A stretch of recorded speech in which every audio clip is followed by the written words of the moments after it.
स्वामी, मी तुमची पूजा करतो, तुमचं नामस्मरण करतो, तुमच्या पुढे तासनतास बसून राहतो.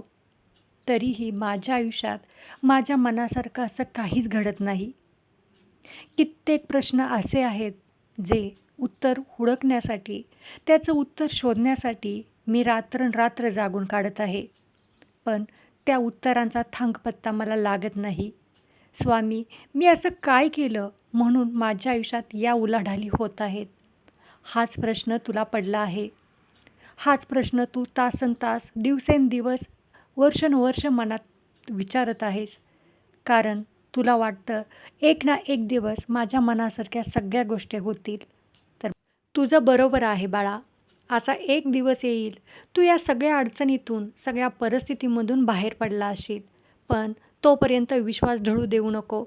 तुझ्या आयुष्यात तुझ्या कर्माने जागा घेतली आहे. तुझ्या हातून ज्यावेळी चुकीचं कर्म घडलं होतं, त्या कर्माचा हिशेब आता तुझ्याकडून नियती घेत आहे. बाळा, कर्माच्या फेऱ्यातून कुणाचीच मुक्तता झालेली नाही. अगदी परमेश्वराला देखील याच्यातून जावं लागलं आहे. तुझ्या हातून, तुझ्या मनातून, तुझ्या कृतीतून जे काही कधी चुकीचं कर्म घडलं आहे, त्याचीच आता वेळ आहे. पण बाळा, हार मानू नकोस. कारण तुझ्या मनाने माझा स्वीकार केला आहे. माझ्या अस्तित्वाची जाणीव तुला झालेली आहे.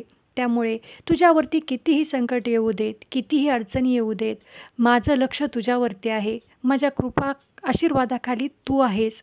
त्यामुळे बाळा, आता भिवू नको. पुढे वाटचाल कर. कारण माझ्या भक्तांवरती माझं लक्ष कायम राहतं बाळा. कर्म करताना माणसाने विचार केला पाहिजे. प्रत्येक क्षणोक्षणी ते कर्म आपला हिशेब करत असतं. माणसाचा जन्मच कर्म करण्यासाठी असतो. माणसाच्या आयुष्यात आल्यानंतर अनेक मोहजाळात, मायेमध्ये माणूस जखडला जातो. त्याच्यातून माणसाला देवाचा विसर पडतो, अध्यात्माचा विसर पडतो. या अध्यात्माच्यापासून जेवढा माणूस लांब जाईल, तेवढाच या मायाजाळामध्ये अडकत जाईल आणि त्याच्या हातून चांगलं कर्म होणार नाही. आणि या कर्माचाच भाग म्हणून त्या माणसाची जेव्हा पूर्वपुण्याई संपत येते, तेव्हा त्याला अनेक अडचणींना, अनेक संकटांना तोंड द्यावं लागतं. हीच वेळ तुझ्यावरती आत्ता आली आहे. म्हणून बाळा, धीर सोडू नको. तुझ्या हातून झालेलं कर्म आता तुझ्याकडून हिशेब मागता आहे. बाळा, प्रत्येक अंधाऱ्या रात्रीनंतर सूर्योदयाची चाहूल ही होतच असते. त्यामुळे आपल्या नशिबावरती, आपल्या कर्मावरती आणि आपल्या मेहनतीवरती विश्वास ठेव.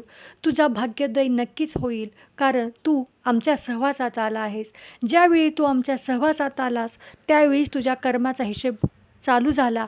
परंतु त्याची जाणीव तुला होऊ दिली नाही. परंतु आत्ता जी तुझ्यावरती वेळ आली आहे, ती तुझ्या हातून झालेल्या नकळत कुकर्माची आहे. त्यामुळे बाळा, याचा हिशेब तर तुला द्यावाच लागणार. त्यासाठी मनाने खंबीर राहा. कारण सगळी वेळ सारखी नसते. स्वामी तुझ्या पाठीशी नेहमी आहेत. आपण एखाद्याचं वाईट केलं तर आपलं देखील वाईट होणार, हा नियतीचं चक्र आहे. आपण एखाद्याविषयी चांगली भावना ठेवली तर आपल्याविषयी देखील लोक चांगली भावना ठेवतात. हे देखील नियतीचं चक्र आहे. त्यामुळे बाळा, कुणाचंही वाट करण्याच्या भानगडीत पडू नको. प्रत्येकाच्या मनात, प्रत्येकाच्या श्वासात हे स्वामी वसलेले आहेत. आपण जेव्हा एखाद्याचा वाईट विचार करतो, तेव्हा आपण नकळतपणे स्वामींच्या विषयी विचार करत असतो. म्हणून बाळा, तुझ्या आयुष्यात येणारी प्रत्येक अडचण, प्रत्येक संकट हे तुला निर्भीड बनवत आहे. आतून तुला कणखर बनवत आहे. कारण संकट आणि अडचणी या माणसाला तोडण्यासाठी नाही, तर घडवण्यासाठी येत असतात. बाळा, तासनतास माझ्या पुढे बसून, तासनतास माझं नामस्मरण करून जरी तुझं कर्म बदलणार असतं, तर मी तुला कधीच यातून मुक्त केलं असतं. पण बाळा, कर्माचा हिशेब हा कुणाला चुकत नाही. नामस्मरणाने आणि माझ्या भक्तीने फक्त या कर्मांपासून होणारा त्रास मात्र आपल्याला फुलाप्रमाणे वाटू लागतो. या संकटांमुळे, या परिस्थितीमुळे होणारा त्रास आपल्याला स्वामींचाच आशीर्वाद वाटू लागतो. बाळा, नामस्मरणात इतकी मोठी ताकद आहे की तू आतून कणखर बनशील. तुझ्या मनातल्या सगळ्या प्रश्नांची उत्तरं तुला आपोआप तुझं मनच तुला देईल. कारण तुझ्या अंतःकरणामध्ये माझा वास होत आहे. त्यामुळे बाळा, आयुष्यात आता पुढे जाताना मागील केलेल्या चुका या स्वीकार कर आणि इथून पुढे चांगल्या कर्माने, चांगल्या मार्गाने वाटचाल कर. माझा आशीर्वाद नेहमी तुझ्या पाठीशी आहे.